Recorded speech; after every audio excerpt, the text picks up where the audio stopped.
ஆண்டவா, எல்லாரும் எப்போவும் மன நிம்மதியோட எந்த தொந்தரவும் இல்லாமல் சந்தோஷமாக இருக்கணும்ப்பா.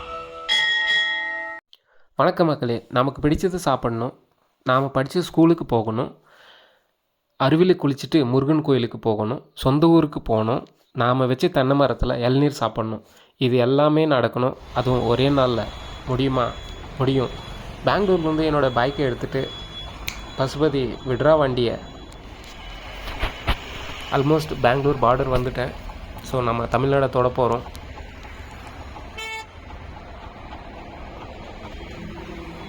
எனக்கு ஒரு 12-13 வயசு இருக்கும். 7வது படிக்கும்போது சம்மர் ஹாலிடேஸில் பானிபூரி கடையில் வேலை செய்யும்போது இந்த கோயிலுக்கு நான் போயிருக்கேன். அந்த ஞாபகம் எனக்கு வந்துச்சு. ஸோ இன்னொரு நாள் நான் அதை எக்ஸ்ப்ளோர் பண்ணுறேன். ஸோ இங்கேருந்து நம்ம 2 கோயிலை பார்க்கலாம்.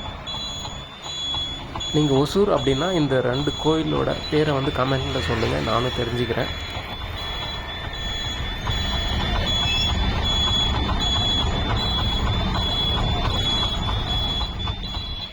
நம்ம வாழ்க்கையில் எத்தனையோ கனவுகளோடு பயணிக்கிறோம்.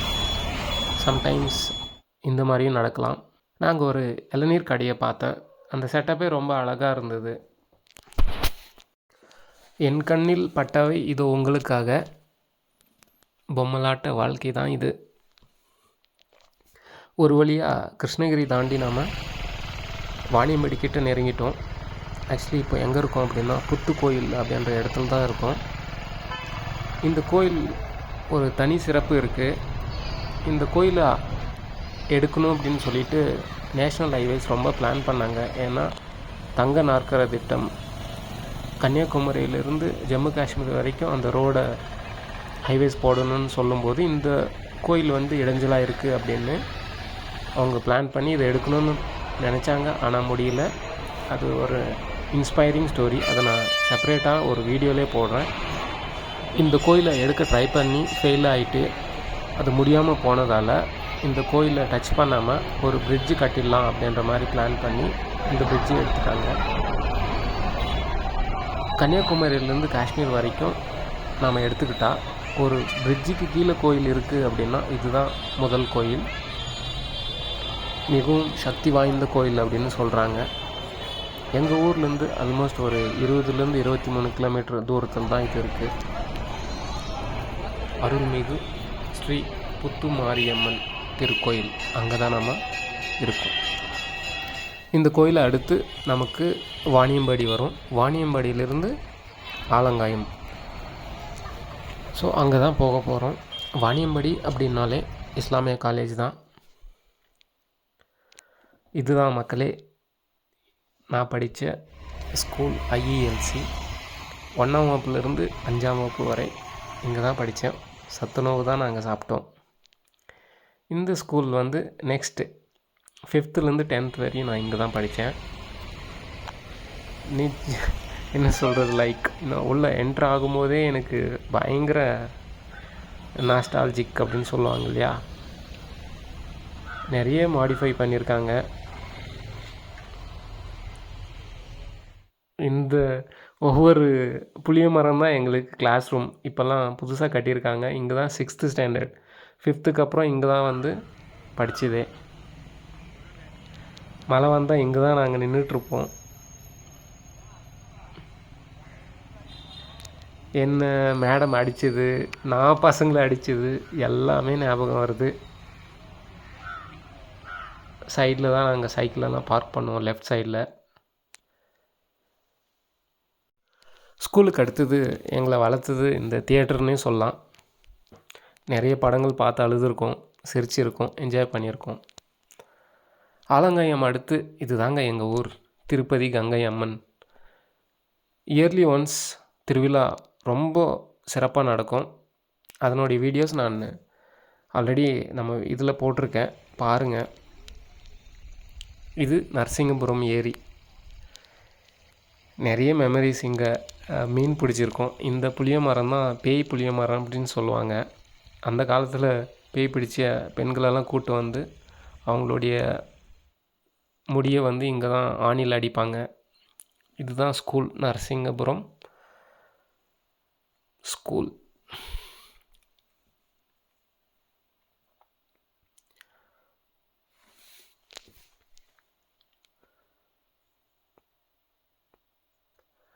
இதுதான் நானும் எங்கள் அண்ணாவும் வச்சு தென்னை மரம் அதனோட இளநீரை சாப்பிட்டுட்டு 1 இல்லை 2 இல்லை 3 இளநீர் சாப்பிட்டேன்.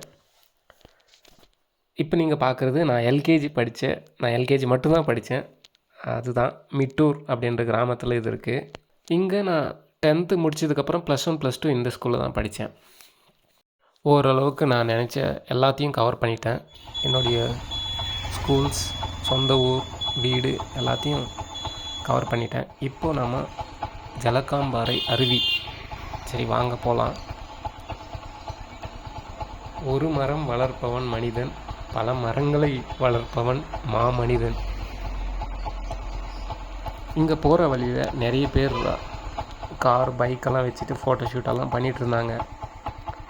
ஸோ அதை தாண்டி வந்தால் நம்ம இப்போது இது வனத்துறை கிட்டே இருக்குது. என்ட்ரன்ஸ் ஃபீஸாக பைக்குக்கு 20 ரூபா வாங்குகிறாங்க.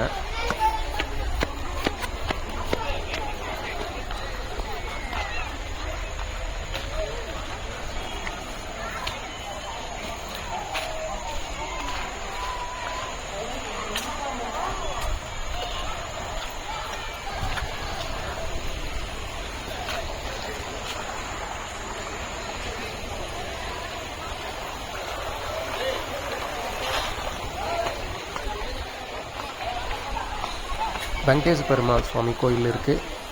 அப்புறம் முருகர் கோயில் இருக்குது. சின்னதாக விநாயகருக்கு சன்னதியும் இருக்குது. சரி, நம்ம முதல்ல ஜலகாம்பாறை அருவியில் போயிட்டு குளிச்சுட்டு அதுக்கப்புறம் உங்களை கோயிலுக்கு கூட்டிகிட்டு போகிறேன்.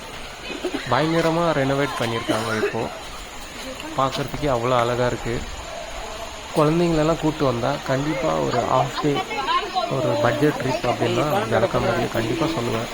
நல்லா என்ஜாய் பண்ணுவாங்க. நம்ம வீட்டிலேருந்து லஞ்சு கொண்டு வந்துட்டு இங்கே உட்காந்து பசங்களோட சாப்பிட்றது இமேஜின் பண்ணாவே நிஜமாகவே சூப்பராக இருக்கும். நிறைய ஸ்பேஸ் இருக்குது, சேஃப்டியான பிளேஸும் கூட.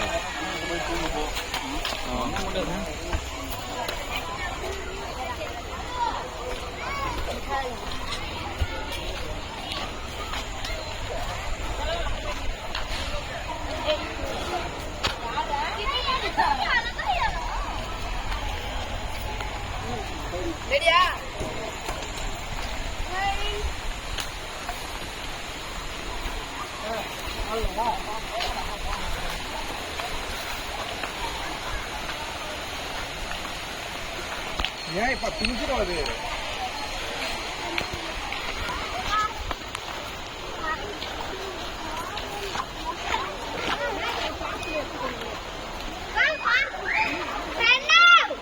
நான் போட்டேன் உங்களுக்கு ஜிபேல டிக்கெட்டு. Thank you sir.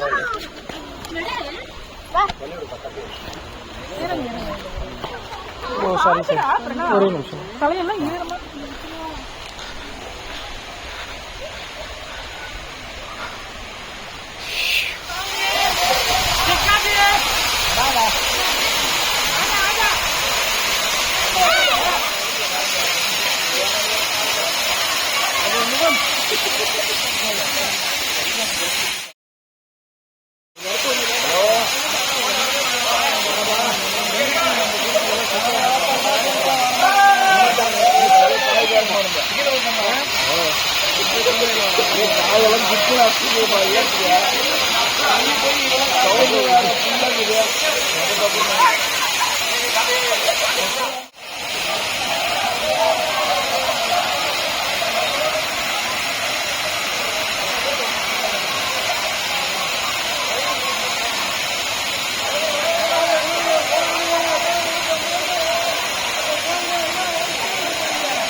ஜலகாம்பாறை அருவியில் ஒரு நல்ல குளியில் போட்டோம்.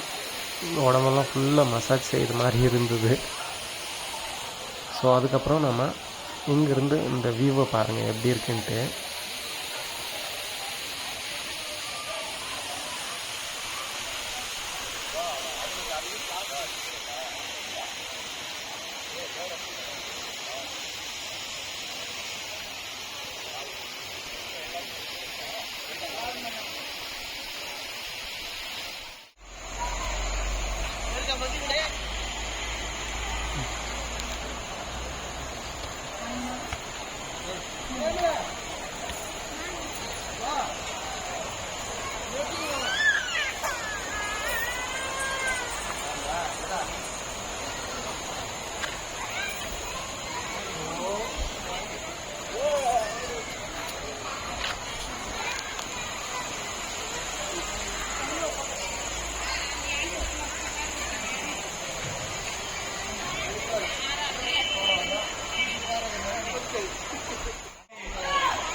Ini para kosong. Dari dia gitu. Ini nggak siap.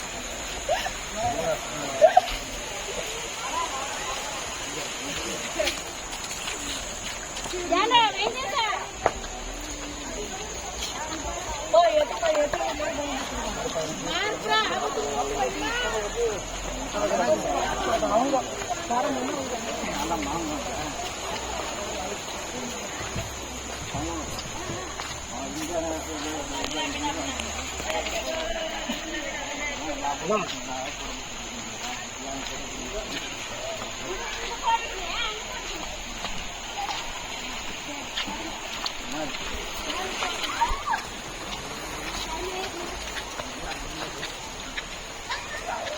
Almost குளிச்சுட்டு நாம் இப்போ கோயிலுக்கு போக போகிறோம். ஜலகாம்பரை முருகன் கோயில். அதுக்கப்புறம் நான் எத்தனை மணிக்கு வீட்டுக்கு போனேன், பெங்களூர் எப்போ ரிட்டர்ன் ஆனேன் அப்படின்றது எல்லாத்தையும் பார்ட் 2ல் பார்க்கலாம். தேங்க்யூ.